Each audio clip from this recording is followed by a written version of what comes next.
Hello, হ্যাঁ বলো। বলছি কি কিভাবে তরকারিটা রান্না করো বুঝতে পারছি না, একটু বলে দাও না।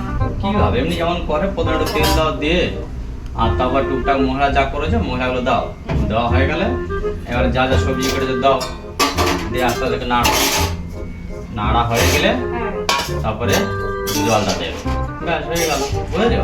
জলটা দাও, এবারে জলটা দেওয়ার পরে আচ্ছা দাঁড়া দাঁড়া, একটু মশলাটা দিয়ে নি। হ্যাঁ, আর কতটা জল দেবে একটু বলবে, ঠিক আছে? জল কতটা দেবে, যেমন ধরো তোমার জল দিচ্ছ তো দেখবে যে সবজিগুলো যেন ডুবে যায়, এবারে সেইভাবে জলটা দিলে আচ্ছা যেন আচ্ছা, সবজিটা ডুবে যায়। ঠিক আছে ঠিক ঠিক আছে। আছে? আর তারপরে কি করে বলো তো, সিদ্ধ হয়ে গেলে একটু দেখে শুনে নাড়া চিড়ে আমি নেবে, হয়ে গেল। আচ্ছা আচ্ছা, ঠিক আছে ঠিক আছে।